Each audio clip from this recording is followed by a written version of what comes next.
Bismillahirrahmanirrahim. Thank you, sir. I'm Dr. Shakib from Grand Asian University, Sialkot. Sir, governance के हवाले से जो आप बात कर रहे हैं फेडरेटिंग यूनिट्स की डिवीजन की, it's not a new narrative. काफ़ी पुराना नैरेटिव है. We are definitely listening across from last 25 years. The problem, where the problem falls actually, either it is politicians, either it is public, either it is bureaucracy, either it's law, or either it's finances. What I have been studying, I have been knowing the things, being in the military and being with the bureaucrats, the main problem is finance. जब आप federating units में जाते हैं तो definitely you need a lot of money to make the new structures and new governments. जो आपकी local government की बात है, I second with that thing. Existing setup में रहते हुए हमें सोल्यूशन ढूंढना है एक्चुअली, बिकॉज जिस फाइनेंशियल क्राइसिस में हम लोग ऑलरेडी हैं उसमें एक नए प्रायोरिटी को सेट करने में ना it's a challenge. I think so.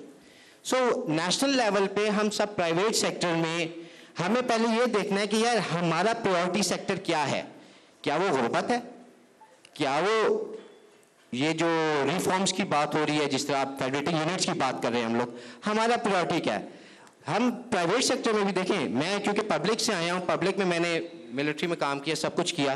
Private में आने के बाद हमें पता ये लगा कि जब भी हम बजट बना रहे होते हैं, इवन के पब्लिक में, हम ये देख रहे होते हैं कि यार हमें 10 करोड़ रुपए रखने अगर बजट में फैकल्टी हायरिंग में रखने हैं या बिल्डिंग बनाने पे रखने हैं या हमने एक कॉन्फ्रेंस करानी है उसमें रखने, we set the priority of it there.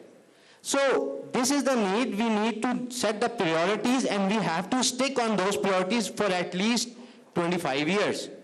हम हर दफ़ा ये अभी एहसन इकबाल के साथ में था, उनकी कॉन्फ्रेंस में था, तो यही बात हो रही थी कि जी विजन 2045 आ गया. विजन 2035 पे हमने काम किया लास्ट, मतलब कि 2015 में I was working with him, और फिर 45 आ गया. उसमें जो प्रायोरिटी सेट की हमने SDGs के हवाले से सारा काम किया. तो इसको हम कैसे प्रायोरिटाइज करेंगे? हमें पहले फोकस ये करना है. तो गवर्नेंस के हिसाब से, बीइंग अ गवर्नेंस जो एकेडमिशियंस हैं, उसमें हम कैसे इसको लेके चल सकते हैं? तो इसमें आपका ओपिनियन चाहिए सर. Thank you. ये जो प्रायोरिटाइज करेगा, ये कौन प्रायोरिटाइज करेगा? ठीक, केपेबल लीडरशिप चाहिए ना. हमने तो वोट दिया, वोट दे के असेंबली में भेज दिया, प्राइम मिनिस्टर बना दिया, चीफ मिनिस्टर बना दिया. वो फैसला करेंगे कि उनकी कौम को आगे लेके जाने के लिए उनकी प्रायोरिटीज क्या हैं. केपेबल लीडरशिप कहां से आएगी? मैंने आपके सामने अर्ज किया कि वो पढ़ी लिखी मिडिल क्लास से आएगी. उनको आगे आने का मौका कैसे मिलेगा? इस सिस्टम में तो नहीं मिल सकता. आज आपकी जितनी मेन स्ट्रीम लीडरशिप है, मेन स्ट्रीम लीडरशिप मींस जो आपकी इफेक्टिव लीडरशिप है, आम MNA या MPA की मैं बात नहीं कर रहा, वो एक ही रास्ते से आए हैं सब लोग. जब उनको जरूरत पड़ी वो किसी को, कभी नवाज शरीफ, कभी भुट्टो, कभी बेनजीर, कभी इमरान खान, कभी कोई, वो एक ही रास्ते से सब लोग आए. और जो भी उन्होंने एक्सपेरिमेंट किए हैं वो उन्होंने ऑन जॉब्स एक्सपेरिमेंट ही किए हैं, और उसका नतीजा हम भुगत रहे हैं. जब तक आपके पास एक केपेबल लीडरशिप नहीं होगी तो इसी तरह के फैसले होंगे. स्कूल बनाने शुरू किए, ये स्कूल बनते हैं, मैंने देखा जब मैं गवर्नमेंट में था, बहुत सारे स्कूल खाली पड़े हुए हैं, बिल्डिंग्स बनी हुई हैं, जो हम कहते हैं जी जानवर बंधे हुए हैं, फलां हुआ. क्यों हुआ था ऐसे? क्योंकि MPA या MNA साहब गए, उनके पास डेवलपमेंट बजट था, उन्होंने कहा फलां जगह पे स्कूल बना दो. क्योंकि उनकी डिस्क्रेशन पे फंड्स थे, स्कूल की बिल्डिंग धड़ाधड़ एक जगह पे बन गई. बनाने के बाद डिपार्टमेंट गया एजुकेशन डिपार्टमेंट के पास कि स्कूल टेक ओवर कर ले. उन्होंने कहा हम कैसे टेक ओवर कर लें, हमारे पास तो टीचर ही नहीं है, हमारा तो प्लान ही नहीं है वहां पे स्कूल बनाने का, हमें तो फलां जगह पे स्कूल चाहिए. तो ये जो हमें नजर आते हैं, हम बात करते हैं जी फलानी जगह पे बिल्डिंग है जी, वहां पे जानवर बंधे हुए हैं। मैं कहता हूं जरा उसमें डीप डाउन आप जाके देखें क्यों बने हुए हैं, क्यों, क्या हुआ, तो आपको ये इस तरह की वजह नजर आएंगी, इस तरह की लीडरशिप नजर आएगी। तो जब तक हम इससे निकलते नहीं हैं और एक केपेबल लीडरशिप लेके नहीं आ जाते, नहीं होगा। और जब आप एडमिनिस्ट्रेटिव यूनिट्स छोटे करते हैं तो ये जो फैमिली स्टेट्स हैं ये नहीं रहेंगी, आपकी नई लीडरशिप आएगी। और अगर एक लीडरशिप, आज तक हमारे पास एक भी ऐसा लीडर नहीं है जिसने कहीं पे पहले परफॉर्म किया हो और फिर हमें यह नजर आए कि इसने क्योंकि अपने सूबे में परफॉर्म किया था तो अब हमें चाहिए कि हम इसको पाकिस्तान में अपना लीडर बनाएं। ना हमने कभी ऐसे सोचा, ना कभी ऐसे हुआ। आप मोदी एक प्राइम मिनिस्टर बन गया इंडिया का, चाय बेचने वाला एक बंदा प्राइम मिनिस्टर बन गया क्योंकि एक एनेबलिंग एनवायरनमेंट था। वो एमपी बन गया, उसके बाद उसे सूबे का सीएम बन गया, उसमें वहां पे उसने काम कर दिया और प्राइम मिनिस्टर बन गया अपनी परफॉर्मेंस की बेस के ऊपर, जो उसने अपने लोगों को करके दिखाई। हमारे कभी परफॉर्मेंस के ऊपर वोट नहीं पड़ा।